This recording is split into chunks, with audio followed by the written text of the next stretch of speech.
नमस्कार, स्वागत है आप सभी का न्यूज़ वन इंडिया देख रहे हैं आप और मैं हूं आपके साथ कृतिका। देवभूमि की शुरुआत करते हैं बड़ी खबर के साथ। यूके एसएससी की 8 और परीक्षाओं को निरस्त करने की सिफारिश की गई है। यूके एसएससी ने उत्तराखंड सरकार के पाले में अब गेंद डाल दी है।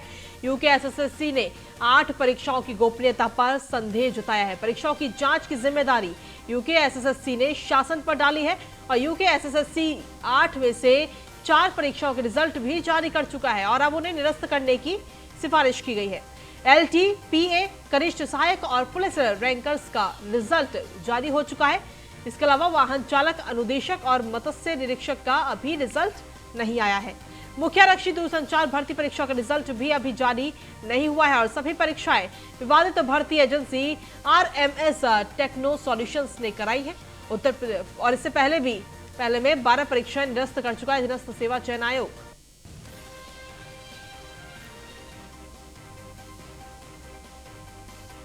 तो बेरोजगारों को अब एक और बड़ा झटका लग सकता है। इस वक्त देखा जाए तो यूके एसएससी में 8 में से 4 परीक्षाओं के रिजल्ट भी घोषित किए जा चुके हैं और अब इन 8 ही परीक्षाओं को निरस्त करने की सिफारिश की गई है। LTPA, कनिष्ठ सहायक, वाहन चालक, अनुदेशक और मत्स्य निरीक्षक का रिजल्ट अभी नहीं आया है। मुख्य आरक्षी दूरसंचार भर्ती परीक्षा का भी रिजल्ट अभी नहीं आया है और इसको निरस्त करने की मांग की जा रही है। सभी परीक्षाएं विवादित भर्ती एजेंसी की तरफ से कराई गई हैं। पूर्व में 12 परीक्षा निरस्त कर चुका है निरस्त सेवा चयन आयोग। अधिक जानकारी के साथ हम विशेष संवाददाता सुदीप जैन जुड़ गए। सुदीप, एक बार फिर से यूके एसएससी जो है वो चर्चा में आ गया है क्योंकि 8 परीक्षाओं को निरस्त कराने की मांग की जा रही है, जिसमें से 4 के रिजल्ट भी जारी हो चुके हैं।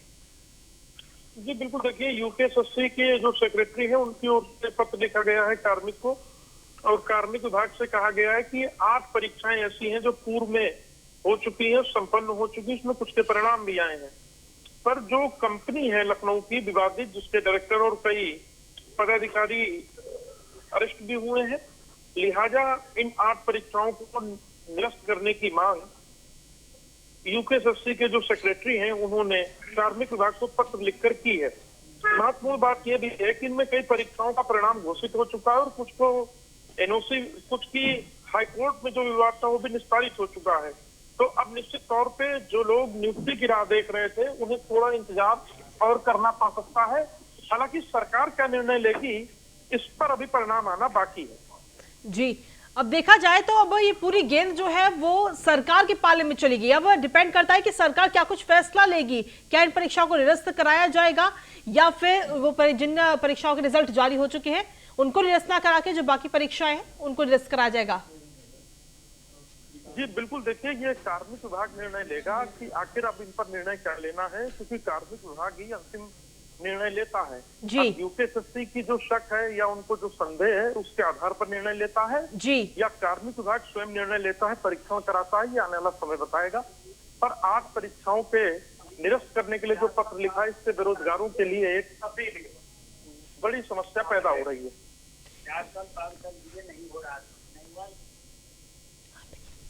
जी सुदीप, लेकिन जिस तरीके से देखा जाए तो अब अगर इन परीक्षाओं को निरस्त कराया जाता है तो जिन छात्र छात्राओं ने इसकी परीक्षा की तैयारी पहले से कर रखी है, परीक्षा भी दे चुके हैं, उसके जिसमें से 4 के रिजल्ट भी आ चुके हैं, उनके लिए तो एक बड़ा झटका है। उनकी मेहनत तो सारी बेकार चली जाएगी।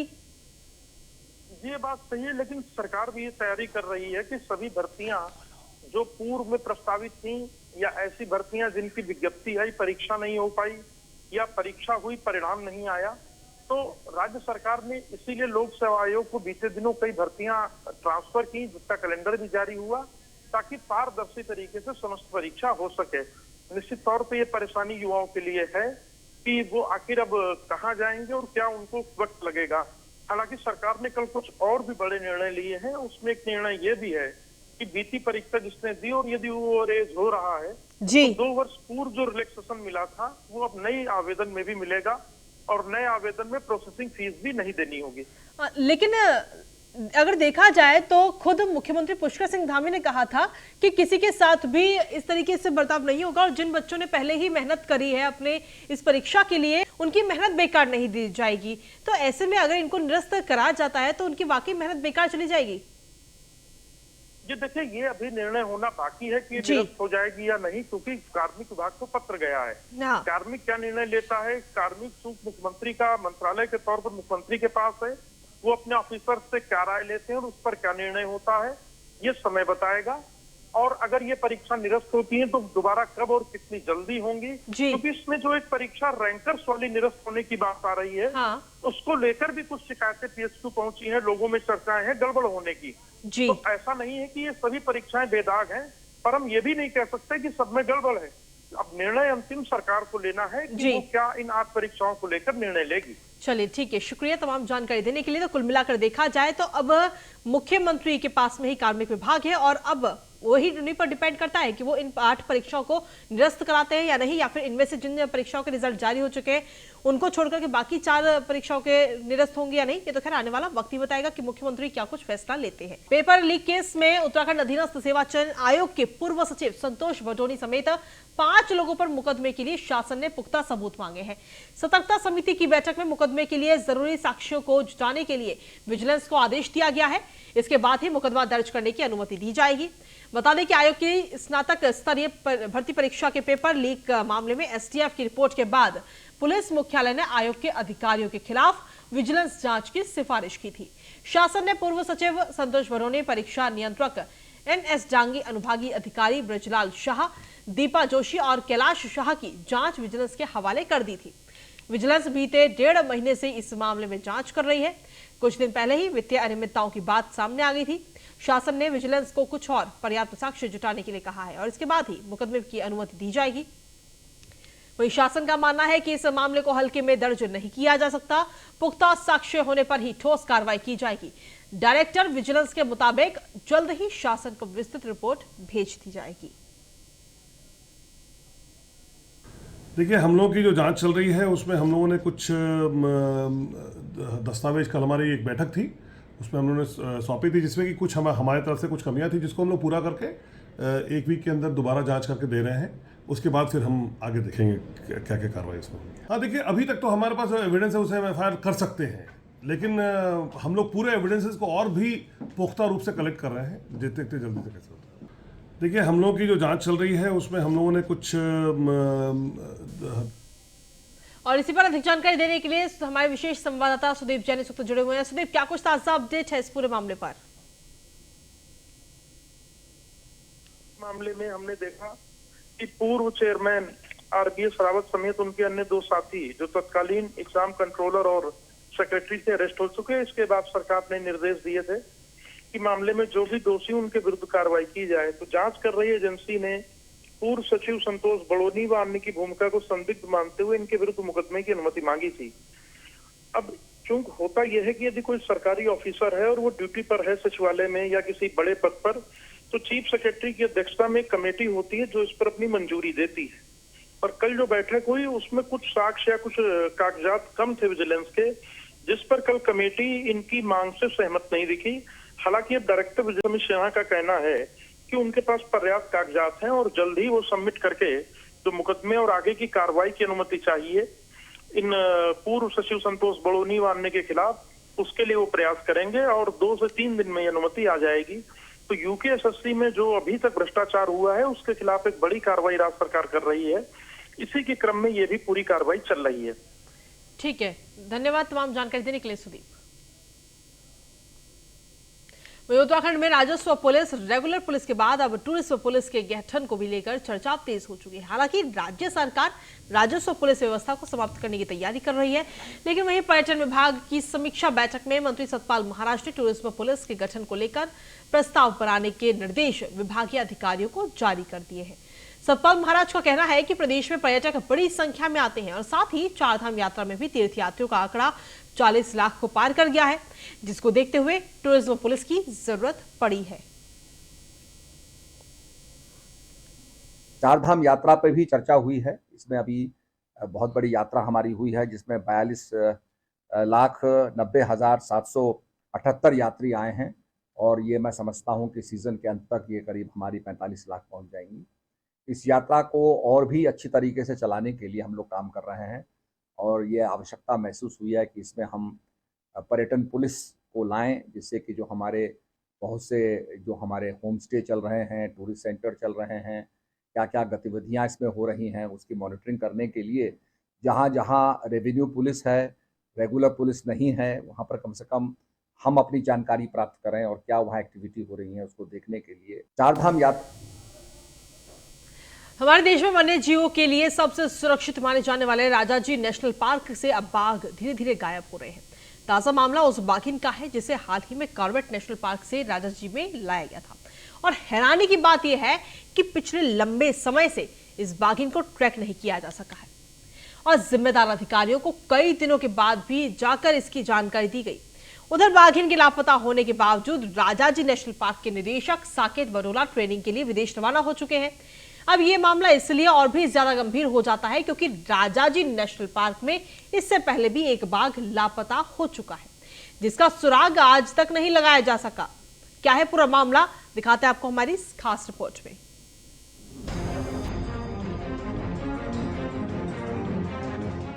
राजाजी नेशनल पार्क में बाघों का कुनबा बढ़ाने की योजना धराशायी हो गई है। इस प्रोजेक्ट के तहत कॉर्बेट नेशनल पार्क में बाघों की संख्या के कारण बढ़ रहे दबाव को कम करने के लिए राजाजी नेशनल पार्क में बाघों को शिफ्ट किया जाना था, लेकिन इस योजना के पहले ही चरण में वन विभाग की पोल खुल गई। बता दें कि करीब 10 करोड़ की लागत से कॉर्बेट के बाघों को राजाजी नेशनल पार्क में शिफ्ट किया जाना था, जिसमें पहले चरण में 2 बाघ राजाजी में लाए जा चुके हैं। लेकिन हैरानी की बात यह है कि इन दोनों बाघों में से एक बाघिन पिछले लंबे समय से लापता चल रही है। चौंकाने वाली बात यह भी है कि पिछले 6 महीने से बाघिन पर लगाया गया रेडियो कॉलर काम नहीं कर रहा है। और अब सुनिए chief wild life warden Sameer Sinha बाघिन के लापता होने को लेकर क्या जानकारी दे रहे हैं। सबसे महत्वपूर्ण ये है कि इनका जो भी डायरेक्ट और इनडायरेक्ट एविडेंस मिलता है, चाहे वो पंजों के निशान हो, चाहे वो स्कैट हो या कैमरा ट्रैप में इनकी जो इमेज आती है, उसके लिए कैमरा ट्रैपिंग की इंटेंसिटी बढ़ाई गई है और साथ ही वहाँ पर PIP भी बनाए जा रहे हैं ताकि अगर बाघ का मूवमेंट हो वहाँ पर तो उसकी जानकारी भी हमको समय से मिल सके। निकटवर्ती उत्तर प्रदेश के इलाके के विषय में भी वहाँ के प्रमुख वन संरक्षक वन्य जीव और वन जीव प्रतिपालक से संपर्क कर उनसे अनुरोध किया गया है कि उनके इलाके में भी इसकी सघन जांच कराई जाए और कैमरा ट्रैप लगाने में हमारे लोग सहयोग करेंगे, जिससे उन इलाकों में भी अगर इस टाइग्रेस का मूवमेंट हो तो उसकी जानकारी हमें मिल सके। राजाजी नेशनल पार्क से बाघिन गायब है और इस दौरान पार्क के निदेशक साकेत बरोला इस गंभीर प्रकरण को छोड़कर प्रशिक्षण के लिए विदेश दौरे पे चले गए हैं। उधर बाघिन को ढूंढने के लिए APCCF रंजन मिश्रा को जिम्मेदारी दी गई है। वन विभाग के अधिकारी राजीव धीमान को निदेशक का प्रभार भी दिया गया है। फिलहाल बाघिन को ढूंढने के लिए 4 टीमें गठित कर दी गई हैं। इसमें हाथियों की 2 टीम भी लगाई गई है। उधर उम्मीद की जा रही है कि ये बाघिन उत्तर प्रदेश की सीमा में जा सकती है, लिहाजा उत्तर प्रदेश के वन विभाग से भी संपर्क किया जा रहा है। अभी हम इसको गायब नहीं बोल सकते हैं। अभी हम बोल सकते हैं कि हाँ हमारी ये मॉनिटरिंग में नहीं आ पाई, क्योंकि कई बार ये हफ्ते के बाद ही टाइग्रेस वो मिलता था। ऊपर से आजकल बरसातों का टाइम है, अगर कहीं वो आप अगर इंटीरियर उसमें जाके देखें कि हिली पूरा टेरेन है हमारा। हिली टेरेन में क्या कि पग मार्क्स भी नहीं मिलते और कहीं कहीं जहाँ पे पग मार्क है अगर थोड़ी सी बारिश भी हो जाए तो पग मार्क्स भी वहाँ से वॉश आउट हो जाते हैं। तो ये कहना तो ठीक नहीं होगा कि वो गायब ही हो गई है और उसको ढूंढने की पूरी कोशिश की जा रही है, क्योंकि वहाँ 20 दिन हो चुके हैं। 20 दिन में थोड़ा लंबा टाइम हो रहा है, पर इसके लिए जितना जो भी ढूंढने के तरीके सारे आजमाए जा रहे हैं। राजाजी नेशनल पार्क में बाघों की संख्या क्षेत्रीय हिसाब से काफी कम है और इसी को देखते हुए वन विभाग यहाँ पर बाघों की संख्या बढ़ाने की कोशिश कर रहा था। लेकिन जिस तरह एक के बाद एक 2 बाघ यहाँ से गायब हुए, वो अब इस प्रोजेक्ट पर सवाल खड़े कर रहा है। न्यूज़ 1 इंडिया के लिए देहरादून से सुदीप जैन की रिपोर्ट।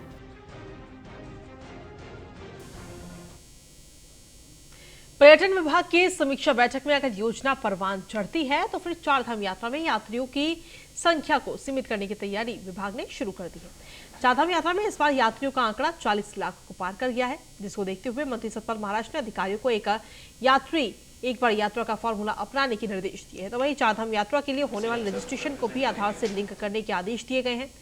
सतपाल महाराज का कहना है कि यात्रा में लगातार संख्या बढ़ रही है, जिसके बाद धामों पर व्यवस्था बनाने में दिक्कत हो रही है। दूसरा, कई यात्री ऐसे हैं जो कई बार दर्शन के लिए पहुंच रहे हैं। ऐसे में व्यवस्था निर्धारित करने को रजिस्ट्रेशन को आधार से जोड़ने और एक यात्री एक बार दर्शन की व्यवस्था पर विचार हो रहा है। इसको आगे विस्तार में देखेंगे, वो हम उसकी क्या कैपेसिटी है, कितना हम कर पा रहे हैं। अगर ऐसी कोई चीज़ होगी तो उसको भी हम विचार करेंगे।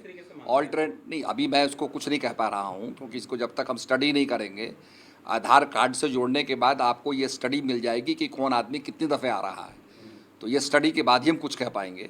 इसमें ऑल्टरनेट व्हीकल्स को भी हम ला रहे हैं ताकि वो करें, और रोपवे भी इसमें बन रहा है, उसके 4 स्टेशन रोपवे के बनने जा रहे हैं। इसको आगे विस्तार में देखेंगे।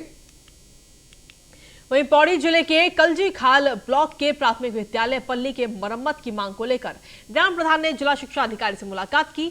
ग्राम प्रधान पल्ली जयवीर सिंह रावत ने कहा कि प्राथमिक विद्यालय की हालत बद से बदतर होती जा रही है और कभी भी बड़ा हादसा हो सकता है।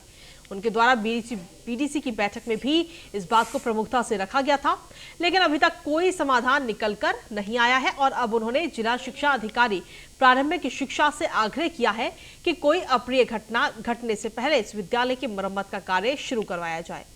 वहीं जिला शिक्षा अधिकारी ने आश्वासन दिया है कि प्राथमिकता के तौर पर जल्द से जल्द इस विद्यालय के मरम्मत का कार्य शुरू करवाया जाएगा। हमारी जो प्राथमिक विद्यालय पल्ली है वो काफ़ी जीर्ण स्थिति में है। मेरे द्वारा 2 अक्टूबर को गणेश जी की जयंती के समारोह में मुझे स्कूल जाने का मौका मिला और स्कूल जब पहुंचा तो वहाँ की स्थिति बहुत जीर्ण हो रखी थी।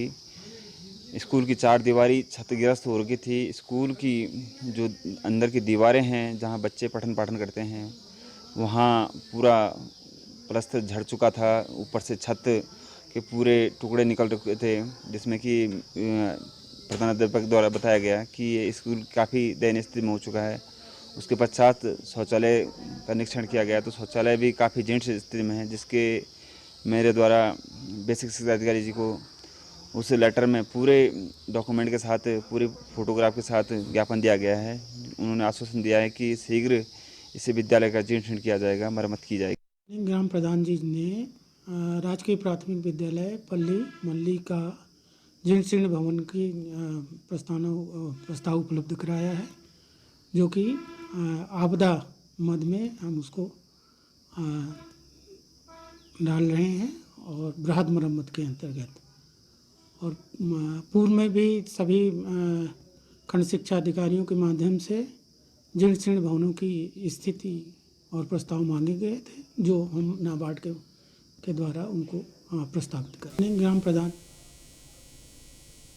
वहीं अल्मोड़ा जिले के ग्रामीण क्षेत्रों में आजकल रामलीला की धूम मची हुई है।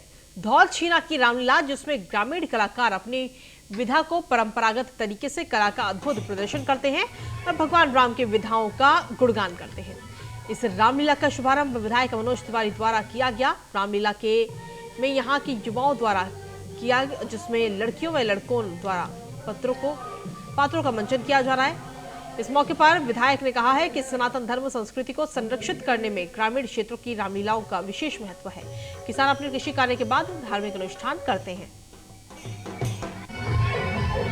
ग्रामीण क्षेत्रों में जब असोच का काम खत्म हो जाता है तो ग्रामीण क्षेत्र में रामलीला को देखने के लिए यहाँ पर आए हैं और आप स्वयं देख रहे होंगे कि हमारे बाल कलाकारों द्वारा हमारी संस्कृति को बचाने के लिए और अपने अभिनय को दिखाने के लिए, उस प्रसंग को दिखाने के लिए जो राम का है या अन्य हमारे पात्रों का है, सुंदर अभिनय उन्होंने किया है। और उसके साथ साथ जो हमारे यहाँ की मातृशक्ति है, बच्चे एक उत्साह के साथ इस लीला को देख रहे हैं, तो कहीं ना कहीं हमें लगता है कि ग्रामीण क्षेत्र से कहीं ना कहीं हमारे धर्म को बचाने के लिए, हमारी संस्कृति को बचाने के लिए और ऐसे आयोजन करने के लिए लगातार ये प्रयासरत है। हमारे वहाँ जब नवरात्रियाँ संपन्न हो जाती हैं तो उसके बाद असोच का महीना संपन्न होने के बाद, फसल काटने के बाद, तो एक ग्रामीण क्षेत्रों में अपनी संस्कृति बचाने व मनोरंजन का साधन का एकमात्र साधन यहाँ पर रामलीला होती है। तो उस रामलीला और अपनी संस्कृति को आगे बढ़ाने के लिए हम नन्हे मुन्ने कलाकारों और बालिकाओं को इस बार आगे बढ़ाने का हमने एक मंच के माध्यम से, इस रामलीला के माध्यम से अपनी संस्कृति को आगे लाने का एक बेड़ा उठाया है। और कई वर्षों से हम इस रामलीला को करते आ रहे हैं